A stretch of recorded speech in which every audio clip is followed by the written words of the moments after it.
How essential is it that you use this week to get some offensive line help for Deshaun Watson? I think this phase right here is a big part of the team building process. So we're right after the season, took some time off, came back to work, evaluated our own team. That's the first part of the process, where we at with our own team. And then we began the draft and free agency preparations, and now we're into the combine, which is another phase of the draft. And the whole thing is about, okay, where are we in the process of building the team? And so that's what we're doing right now. And all factors, every position, every player, we'll take a look at it and try to do the best we can to put together a good 2020 team. So just in terms of how you're going to make personnel moves, is it going to be like draft or free agency, or do you not know yet? Yeah, there's a lot of different ways. I think one of the things that's important to us is to do the best we can is to keep our players that have been on our team. And I think that's a really important thing for us relative to where we're headed. And then, there's all different kinds of ways that you can build a team, right? There's obviously the draft, there's free agency, there's the college free agent process, there's, all different ways. So we're taking all those things into account each and every day and trying to make decisions in the best interest of the team. Can you talk some more about your history with Tim, how much you like him, and why you feel he's ready to take over? Tim Kelly? Yeah, Tim Kelly's an excellent football coach. So Tim was a graduate assistant at Penn State. My first 2 years there, came to Houston, was a coaching assistant on offense, tight end coach, offensive coordinator, worked very closely with the offensive line when he was a coaching assistant and a tight end coach. Very hardworking guy, guy that really cares about the players. The players really respect him, does a great job in a meeting room, on the practice field, does a great job on game day. He's just an excellent coach. And we have a great relationship. He's a great person. And, we're excited for him to take the next step in his career here. He's going to coach the quarterbacks. He'll call the plays, and he'll do an excellent job. Bill, I know the season was was successful, but then had a disappointing ending. Yeah. Do you feel like you guys are still not that far off from being contenders? I think every year is different. I definitely think every year is different. I think that we feel really good about, obviously, Deshaun Watson. We feel really good about a lot of the players around Deshaun on offense. We feel good about where we are on defense, but we also know that there's a lot of things that we have to work on, right? And we know that 2020 will be definitely a different year than 2019. None of us like the way it ended, but we have to move on. We have to move on to this process of building our team for 2020, have a really good off-season program, which is very important, and then proceed into training camp. So we're really early in the process of building our 2020 team, but we're excited about where we are right now. And how's your relationship with Deshaun grown over time? Deshaun and I, I'll let him speak for his side of it, but I love the guy. He's an excellent football player, but he's an even better person. He cares about his teammates. He cares about being as good of a player and a teammate as he can be every single day. He tries to get better every day. He's a very smart player. He's gotten better and better. He's improved every single year. And, we obviously feel very good about and very fortunate to have him on our football team. I think having that position, as we all know, is very important, and we feel like we have an excellent player there. What does Jack Easterby add to his staff? Jack's title is Executive Vice President of Football Operations. He does a lot of different things. He's involved with me on the personnel side. He's involved with me on the salary cap. He's involved with medical equipment, video. We do a lot of things together. Jack and I do a lot of things together. We spend a lot of time together.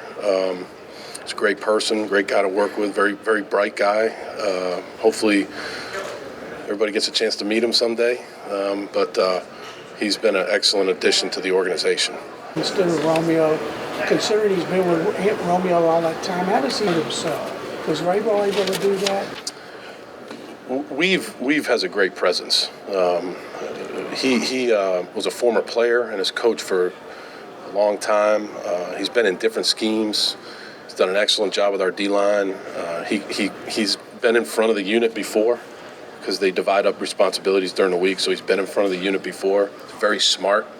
And the players have a lot of respect for Anthony, and he's going to bring a lot of different ideas and creativity to our defense. Feel really good about our defensive staff. We added Chris Rumpf, outside linebacker coach. He had been with Coach Saban at Alabama. He'd been with Coach Pruitt at Tennessee. And we made Danton Lynn the secondary coach. Feel really good about Danton. Danton's an excellent coach. And so we're excited about where we are staff-wise on that side of the ball. Bill, when did you know Anthony could kind of eventually get to this point? Yeah, I mean, obviously when you have guys on your staff, you spend a lot of time together, right? Especially, from, off-season program and then the end of July through, January, you spend a lot of time together. So Weave and I have spent a lot of time together talking about defense. I've interviewed Weave. I've talked to him about what he would do if he was ever the defensive coordinator, and he did a great job in those meetings. Very bright guy, has a really good grasp of the whole defense, not just the front, has a really good grasp of coverage in front and how it all works together. He's worked for some great guys, played for some great guys, Rex Ryan, Mike Pettin, defensive coaches that I would say are pretty damn good. And so he's learned a lot from them, and then he'll bring his own style to our defense, and I think the players will be excited about it. Coach, you talked a lot about how Deshaun Watson has improved as a player, but how has he improved with his vocality as a leader off the field with his younger teammates? Yeah, he's an excellent leader. I'd say first and foremost, he leads by example. He leads with his work ethic. He's out there every day at practice. He's in early, he stays late, he works in the weight room, takes care of his body. He'll do whatever needs to be done at practice, stay after practice to fix a route or go out early to try to work on center quarterback, cadence or things like that. So he does a lot of different things on and off the field to help us as a leader. He's an excellent leader. Where are you at, Bill, conversation-wise with Laramie's people and Deshaun's? Yeah, I would say, I probably would tell you I'm not going to get into any, just specific contract negotiations. I don't think that's probably fair to the player especially. It's not fair to the club, but I will tell you that we want both those guys on the football team, and we're working very hard to try to get that done. Those things take time, James. I think you know that. You've been around a long time. They don't happen overnight. Everything has to fit together relative to your team, your salary cap, what they're looking for, and but with those two players, Deshaun Watson and Laremy Tunsil, we want those guys on our football team for a long time. So, what qualities are key to having a corner be successful in the league today?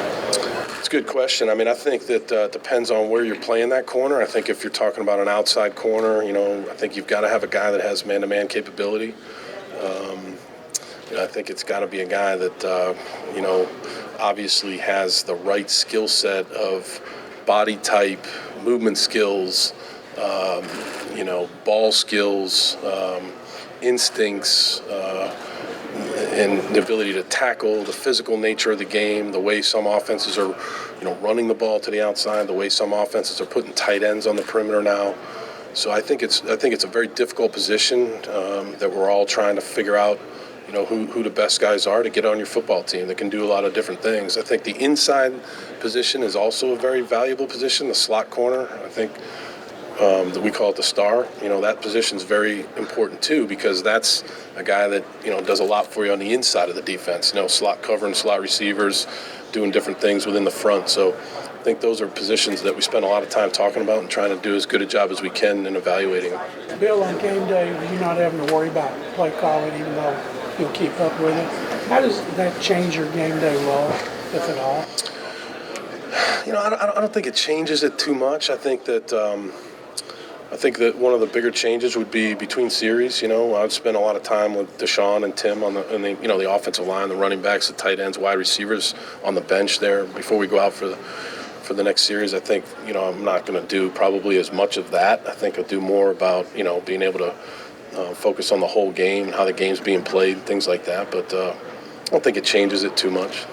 Hey Bill, when you're building a roster and trying to project for now and the future, what are the challenges of the quarterback position where rookie deals are pretty friendly, but then the quarterback market for extensions has grown exponentially just the last 4 or 5 years alone? Yeah, it's very challenging. You have to do as good a job as you can of making sure that you take care of your quarterback. I think that's important when you have a great young quarterback, but at the same time, you've got to have a team around him. So There's a lot of challenges to that. Not sure we have enough time to go through all that, but I think you have to have really good people in your organization that understand and can come up with creative ways to help those issues relative to putting a team together. It's not, everybody knows, and Deshaun Watson would be the first one to tell you, it's not about one player, it's about a lot of players. So it's a process that takes a lot of time, a lot of good communication, and that's what that's part of our daily routine. Bill, what do you think about playing the 17th game? I thought about that in anticipation of maybe someone would ask me that question. I don't really want to get into all that. I don't know enough about it. I'm more involved relative to the coaches that I talk to on the rules side of things, but I don't know enough about it. Only I know what I've read, which is all rumor. Until there's a deal in place, I don't think it's really my role at all to talk about it. Bill, from facing Buffalo in the playoffs, how have you seen that team build towards success in the last year with Sean McDermott as a head coach? Yeah, they have an excellent team. They have a very tough team. They have a team that plays great complementary football, a very physical team, very well-coached team, very disciplined team. Got a great young quarterback, got a great head coach in Sean. He does an excellent job. Got a really good coaching staff, strong guys on their staff. Know a couple of those guys. So they're doing an excellent job. I mean, that was a brutally hard game, that we were fortunate to win, and Buffalo's got a really good team. Bill, where's Tytus at in health? Doing well. Okay. Yeah, doing well. I would say that to put a timetable on it, I probably wouldn't be able to tell you. I think he'll be able to do some things in the off-season program, though. Yeah, he's doing really well. He got married a couple weeks ago. So I don't even think he took a honeymoon. I think he went right back into the training room, rehab. But I don't know. I'm just kidding. But but no, he's doing really well. He's a great kid. We're glad he's on our team. Are you in favor of keeping the offense, the interference rule the way it was last season? That's a good question. I think the whole goal for all of us, and when we go into these meetings, there are great people in these. There are some really bright minds in these meetings, both on the coaching side and on the officiating side and on the league side.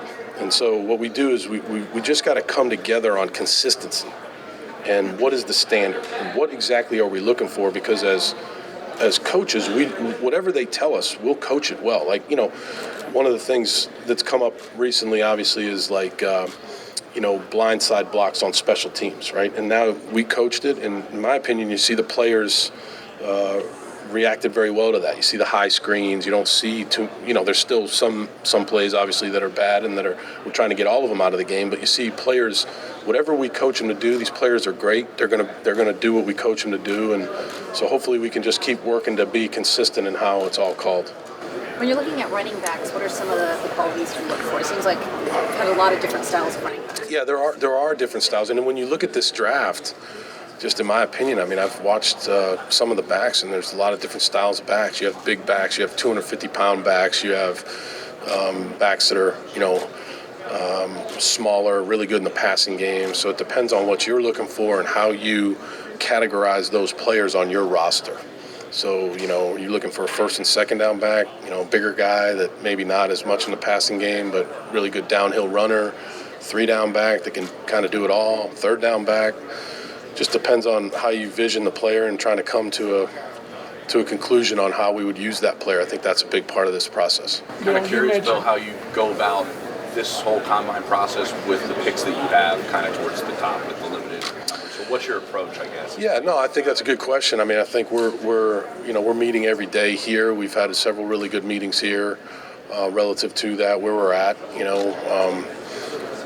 We haven't even gotten close to putting a draft board together or anything like that. But we've had a lot of good meetings, strategic meetings about, what our picks are, and, hey, this is the group of players that may be there, may not be there. Those types of conversations. But we're way down the road from that. We're just kind of chipping away every day at those things. What do you think about the XFL? How much are you guys scouting the XFL, considering all those players?